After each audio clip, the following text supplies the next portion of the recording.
Hello, this is doctor Danish. Welcome to NFA classes.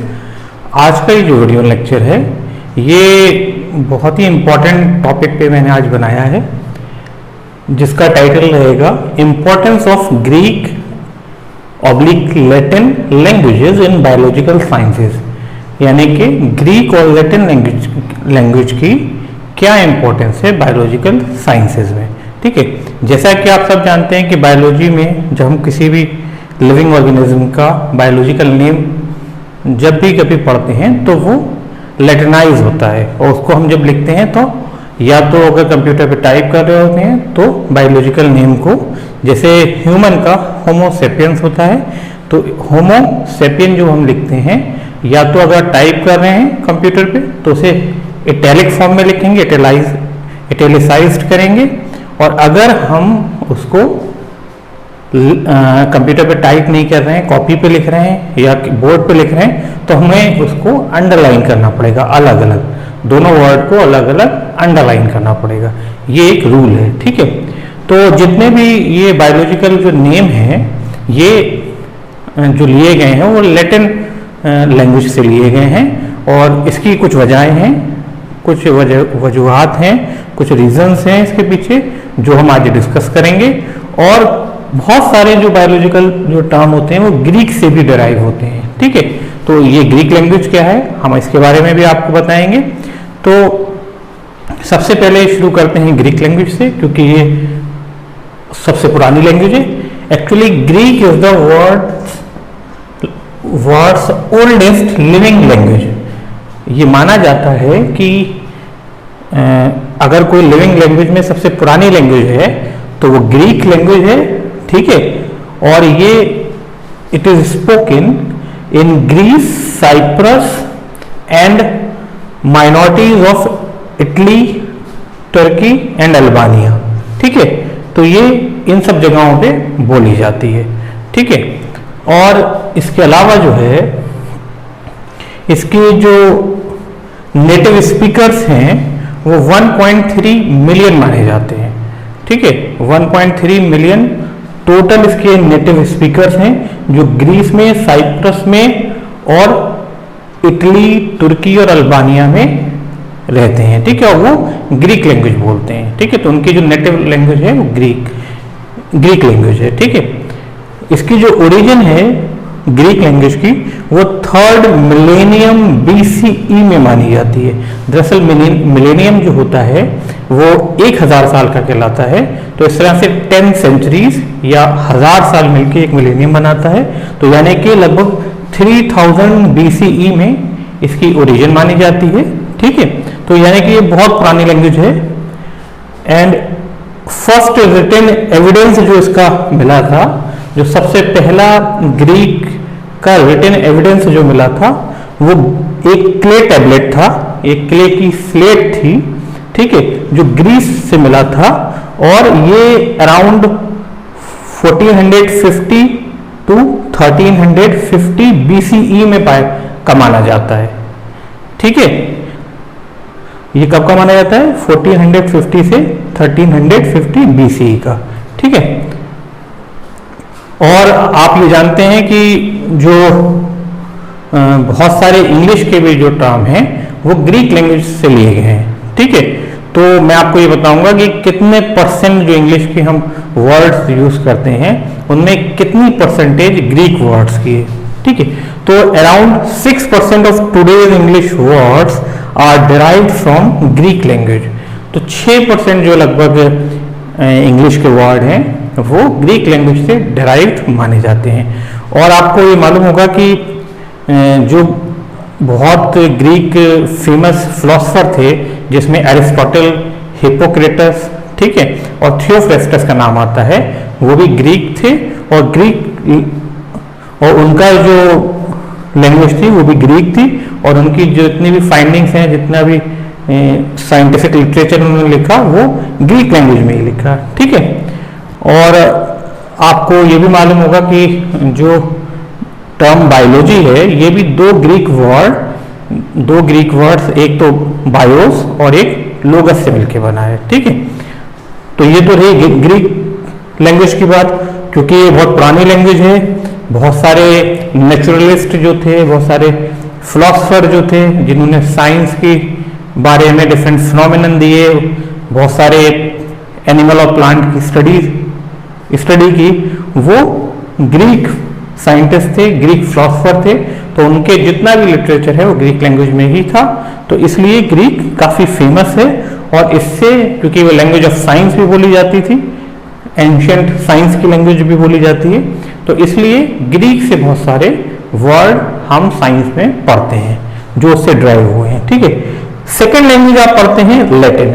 और Latin language को जो हम के बारे में पढ़ते हैं, तो हमें सबसे पहले कैरोलस लीनियस का दिया गया लैटिन बायनोमियल नोमेनक्लेचर की बात समझ में आती है ना।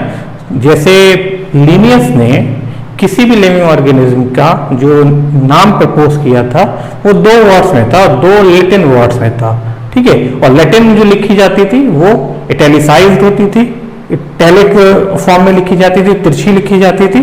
तो हम लिख तो तिरछा सकते नहीं, या तो हम टाइप करें उसे तिरछा, या फिर हम उसको अगर लिख रहे हैं तो उसे अंडरलाइन करें। तो इसीलिए जितने भी बायोलॉजिकल नेम्स होते हैं, चाहे वो प्लांट्स के हों, चाहे एनिमल्स के हों, चाहे फंजाई के हों, वो सब के सब उसे अंडरलाइन करना होता है। ठीक है।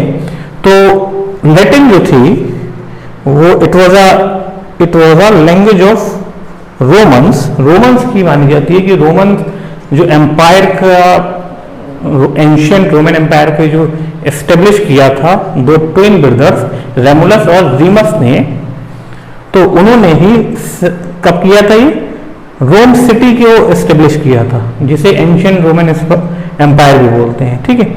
इसकी शुरुआत बोलते हैं, जब रोम की एस्टेब्लिशमेंट हुआ था उसके बाद ही एंशियंट रोमन एम्पायर बाद में डेवलप हुआ। तो उसका जो को ओरिजिन मानी जाती है वो 753 BCE मानी जाती है। यानी कि रोमन एम्पायर या रोम की जो ओरिजिन है वो 753 BCE मानी जाती है। और यही लैटिन लैंग्वेज की भी ओरिजिन मानी जाती है। ठीक है। Actually Latin language is considered as a dead language. दरअसल ये है, इस लैंग्वेज को, ये तो ग्रीक जो आपने पढ़ी, ये सबसे पुरानी लिविंग लैंग्वेज है, यानी कि आज भी बोली जाती है, यानी कि 3000 साल से आज भी बोली जा रही है ग्रीस में और इन जगहों पर। ठीक है। और इतने नेटिव इसके स्पीकर्स भी हैं। ठीक है। पर जो लैटिन लैंग्वेज है ये डेड लैंग्वेज है। डेड लैंग्वेज का मतलब वो होता है कि इसके जो स्पीकर्स हैं, जो नेटिव स्पीकर्स हैं, वो नहीं है और किसी भी देश की ये ऑफिशियल लैंग्वेज नहीं है। ठीक है। So no nation uses it as an official language. तो कोई भी देश जो है वो इसको जो है वो एज ए ऑफिशियल लैंग्वेज नहीं मानता है, नहीं यूज करता है। ठीक है। और जिस वजह से ये जो लैंग्वेज है ये डेड लैंग्वेज कहलाती है। डेड लैंग्वेज होने की वजह से पर एक फायदा था, डेड लैंग्वेज होने की वजह से इसमें नए नए जो चेंजेस थे, है ना, और नई नई, जैसे भाषा हम इंग्लिश की बात कर लें तो इंग्लिश जो आज हम बोलते हैं 50 साल बाद अगर कोई इसको ऑब्जर्व करेगा कि इंग्लिश में कितना बदलाव आया, तो शायद बहुत सारा बदलाव आ गया होगा। या 50 साल पहले जो इंग्लिश बोली जाती थी और अब जो इंग्लिश बोली जाती है इसमें काफी डिफरेंस है। तो यानी कि ये डायनामिक है, ये वाली जो लैंग्वेज इंग्लिश है ये अब डायनामिक लैंग्वेज है। और इंग्लिश की जो आज वैल्यू है वो रोमन एम्पायर में लैटिन की वैल्यू थी। ठीक है। इवन 18वीं सदी तक लैटिन काफी पॉपुलर थी और लैंग्वेज ऑफ साइंस बोली जाती थी। 18वीं सदी यानी कि 18th सेंचुरी तक, अभी 18वीं सदी तक इसको जो साइंटिफिक जितना भी लिटरेचर था वो लैटिन में ही लिखा जाता था। ठीक है। तो इस लैंग्वेज के डेड होने से फायदा क्या हुआ कि इसमें ज्यादा चेंजेस नहीं होते थे और इसकी यूनिवर्सैलिटी जो थी वो कायम रह पाई। तो suits the universality of biological names. तो दरअसल बायोलॉजिकल नेम जब प्रपोज किए गए एक इंटरनेशनल सिस्टम के तहत, बायनोमियल नोमेनक्लेचर जब दिया गया, तो उसमें ये देखा गया, कैरोलस लीनियस ने देखा गया कि प्लांट की जो स्पीसीज होती हैं वो रीजन टू रीजन और कंट्री टू कंट्री और, ठीक है, उसके जो नाम होते हैं, उसके जो वर्नेकुलर नेम्स हैं वो अलग अलग होते हैं, जिसकी वजह से अगर उनके वर्नेकुलर नाम से हम उसे पुकारेंगे तो बहुत सारा कंफ्यूजन पैदा हो जाएगा और कोई भी उस चीज को समझ नहीं पाएगा। तो उसके लिए जरूरी था कि कुछ यूनिवर्सल नेम दिए जाएं।